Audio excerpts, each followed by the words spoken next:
Hi there, I'm Brittany and this is Lauren and we're Two of Festival's Mealtime Mentors. And today we're bringing to you a cheesy, comforting recipe that features all of our favorite veggies. Yes, today we are making a kale butternut farro gratin. Yes. Something like that. Lots going into it. Yes, so what we've done so far, I'm just getting some onions ready here. We've got some chopped onions with some butter that we're just sauteing just until they're translucent, and they're really getting there right now. And the other thing we have to do before we really get started is to spray our casserole dish. Yes. It's a nonstick spray. Yep, so this is just an 8x8 dish, a 2-quart dish, because this is all going to be baked at the end at 375, so our oven's also preheating. Yes. And like I said, this is a cheesy dish, so I'm going to get started on our cheese sauce. I've just melted 4 tablespoons of butter over low heat in a saucepan, and now I'm going to add some whole wheat flour and whisk it together until it's golden brown. And you could definitely use all-purpose flour, but we like using the whole wheat because it's a little bit more of a trade-up. And quite honestly, that's usually what I have on hand. So if that's what you have on hand, feel free to use that. It won't make any difference. Yes. Now, while I'm whisking, I'm going to slowly add some milk. So this is just skim milk. And I'm just going to keep doing this until it comes to a simmer. And then once it's simmering, I'm going to keep whisking it for 3 to 4 minutes. So while Brittany is doing that, I'm going to get started on our farro mixture, that part of our casserole. So we're adding in some kale. So we've got about 6 cups of kale here. And we actually just bought the bag that's already pre-chopped, which is very convenient. So convenient. But you could certainly buy the kale and chop it up yourselves. Yes. So kale is a very fibrous leafy green, so it takes up a lot of the pan right now, but we're just going to let it cook down. Kind of like spinach. I know that when I use spinach in dishes, you have so much in here, and then all of a sudden it just shrinks right down. Yep. So after we get rid of some of that water content, it'll really shrink down, and we'll be able to add our other ingredients. Yeah. I'm going to add some salt and pepper, and then I'm going to keep simmering it. So with this dish that we're making today, it's a great meal, quite honestly. So it's a casserole, which is wonderful for this time of the year. Some of those great comfort foods. It packs a lot of flavor. All whole grains we're using, some veggies too. So it's a great dish to make for dinner, or it makes a nice side dish if you're looking to pair it with maybe a lean protein or something like that. Wow, that kale is really cooked down. It's beautiful, isn't it? So bright. Yes. So our next steps, I'm going to add in a little bit of chili powder, salt. We've got our raisins. So we're using golden raisins today. Yes. And you could use regular raisins, but you can find golden raisins right by the regular raisins in the grocery aisle. We chose these just because they go a little bit better with the colors of this dish, but it's certainly whatever you prefer. So you could even use dried cranberries, that's dried a great cherries, idea. Whatever you like. And if you notice, with this recipe, we've got all kinds of forms of fruits and veggies going on here. We've got dried, we've got fresh, and we're about to add some frozen as well. Yeah, so putting in our farro next.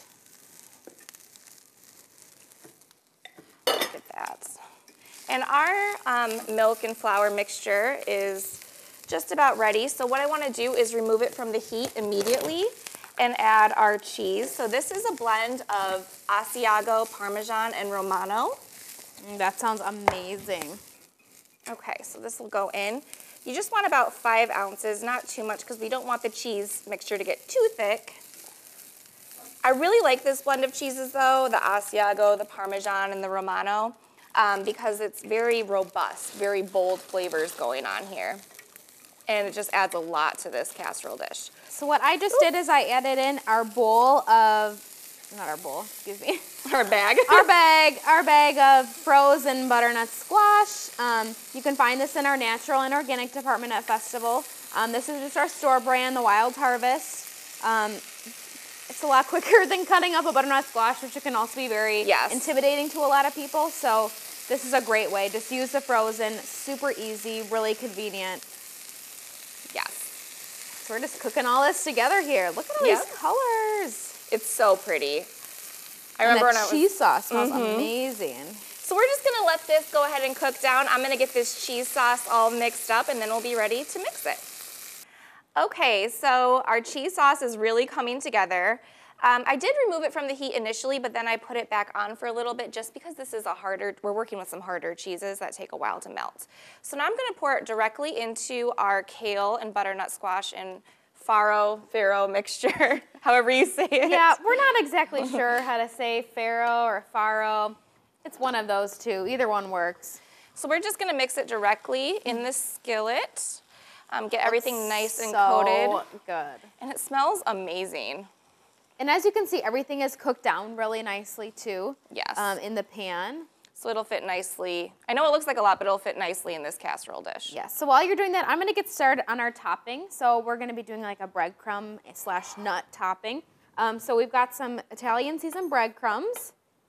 We're adding a little bit more Italian seasoning. So if you're possibly maybe using the plain breadcrumbs at home, you might want to add a little bit more Italian seasoning. Yes. Up to you.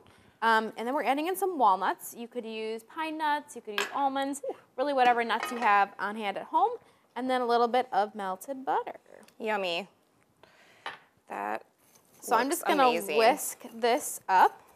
So this will brown nicely in the oven because we are going to be baking our casserole. Yes. Oh my gosh, it just smells amazing already. Yes, it does. Okay, so I'm going to spoon this on. Try to do it as evenly as possible. But then we're going to pop this in the oven, right? Yep, it's going to go in at 375 for 15 to 20 minutes or until the top is nice and golden brown and the edges start to get bubbly. The bubbly is going to come from the cheese. Yum, yum. Oh my gosh. Get all this topping on there. Perfect. Alrighty. Here we go.